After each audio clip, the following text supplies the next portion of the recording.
Assalamualaikum warahmatullahi wabarakatuh. Perkenalkan, nama saya Widya Sulistya Putri dari kelas E2. Di sini saya akan menjelaskan materi tentang biaya, kualitas, dan produktivitas. Yang pertama ada pengertian kualitas. Menurut Joseph Juran, kesesuaian untuk menggunakan atau dengan kata lain atau suatu produk atau jasa hendaklah sesuai dengan apa yang telah dibutuhkan atau diharapkan oleh penggunanya. Sedangkan menurut Philip B. Crosby, kesesuaian dengan persyaratan atau standar yang telah ditentukan. Dengan kata lain, suatu produk dianggap berkualitas jika spesifikasinya sesuai dengan standar kualitas yang telah ditentukan. Biaya kualitas. Biaya kualitas adalah semua biaya yang muncul untuk bisa menangani suatu masalah kualitas barang. Umumnya, biaya kualitas ini pun ditangani oleh manajemen kualitas lewat sistem informasi manufaktur.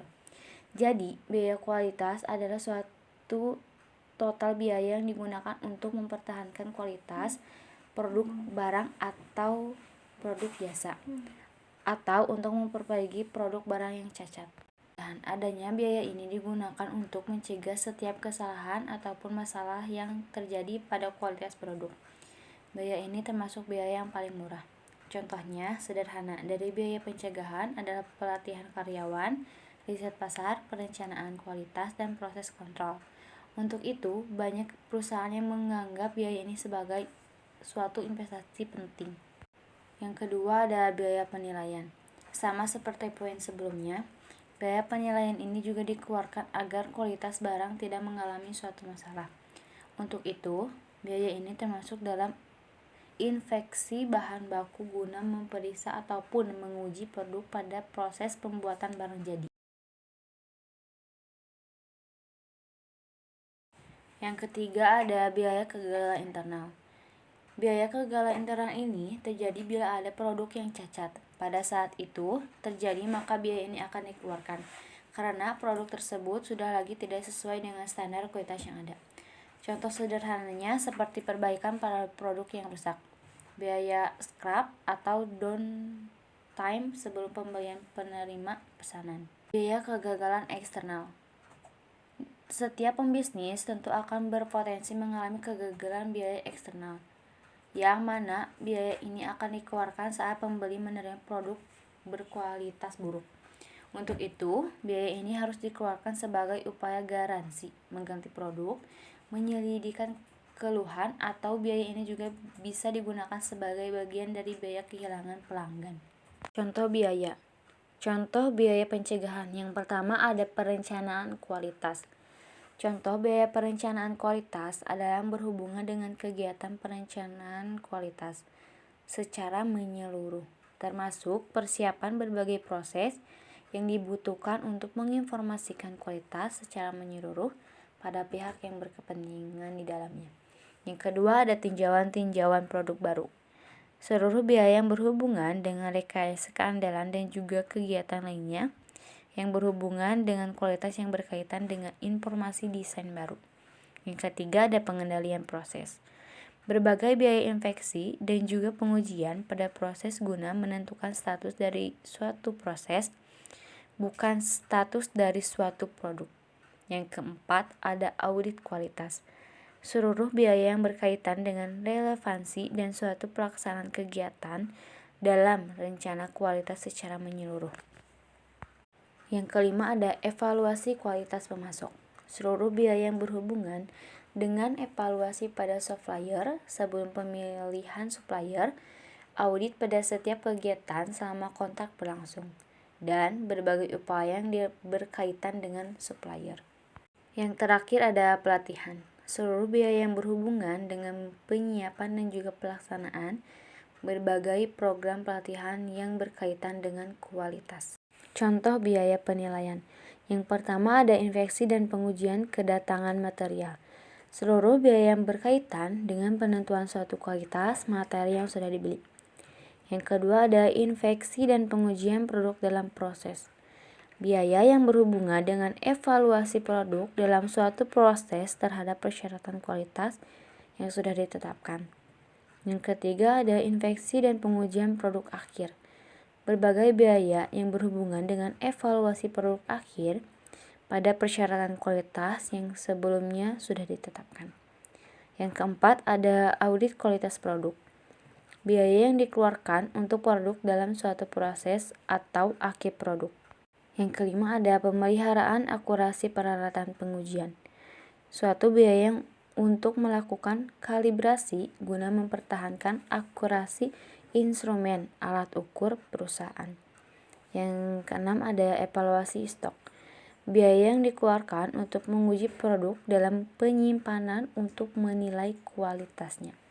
Beberapa contoh biaya kegagalan internal. Yang pertama ada scrap.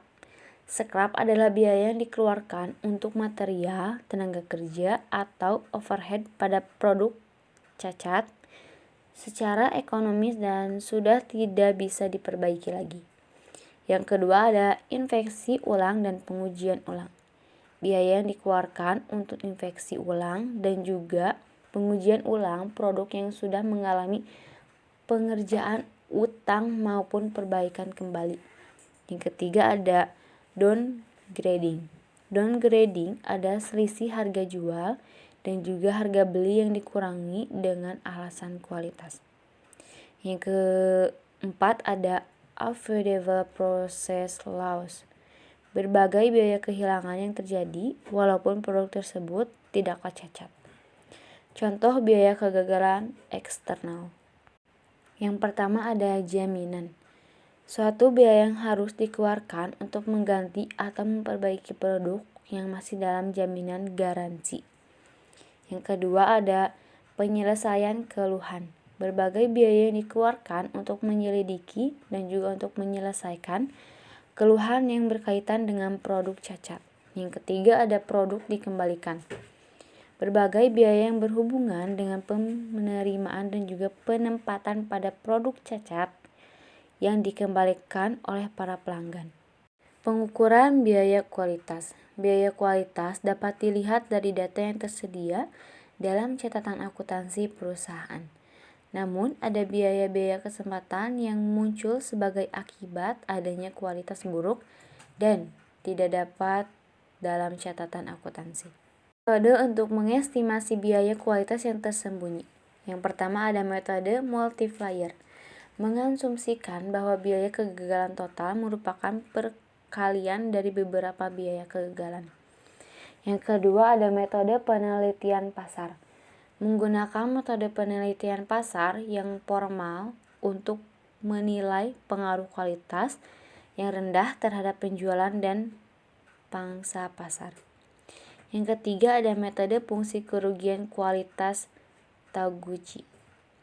Mengasumsikan bahwa variasi dari suatu nilai target dalam suatu karakteristik kualitas dapat menyebabkan biaya kualitas tersembunyi. Optimalisasi biaya kualitas. Manajer bertanggung jawab untuk menentukan tingkat biaya kualitas yang optimal dan menentukan proporsinya di masing-masing kelompok biaya kualitas. Di sini ada dua pandangan terkait dengan optimalisasi biaya kualitas. Yang pertama ada tingkat kualitas dapat diterima dan yang kedua ada tingkat kerusakan nol. Tingkat kualitas dapat diterima berpendapat bahwa terdapat grade off antara biaya pengendalian dan biaya kegagalan. Jika biaya pengendalian meningkat, maka biaya kegagalan berkurang dan perusahaan terus melanjutkan usahanya untuk mencegah atau mendeteksi unit yang tidak sesuai dengan spesifikasinya.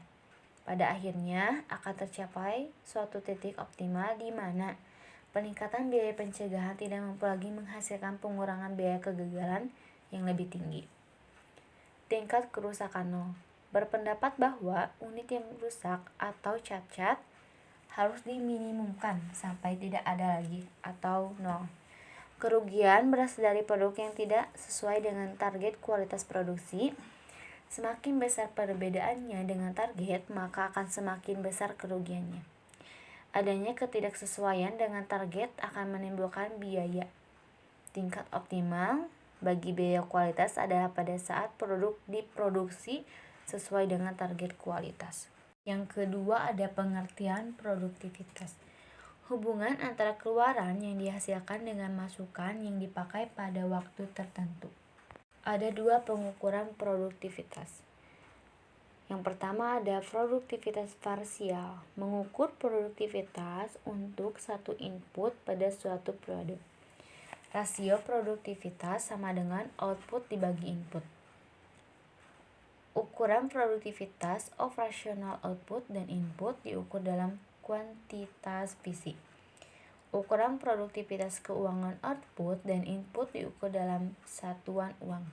Yang kedua ada produktivitas total.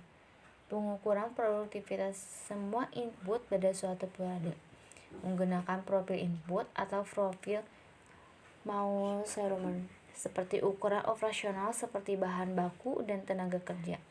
Disajikan secara terpisah dan dapat dibandingkan dari waktu ke waktu untuk menunjukkan perubahan produktivitas. Untuk menghubungkan perubahan produktivitas dengan perubahan laba. Hitung biaya input yang seharusnya digunakan jika tidak ada perubahan produktivitas. Bandingkan biaya tersebut dengan biaya input aktual atau perbedaan biaya yang muncul merupakan perubahan laba sebagai akibat dari perubahan produktivitas.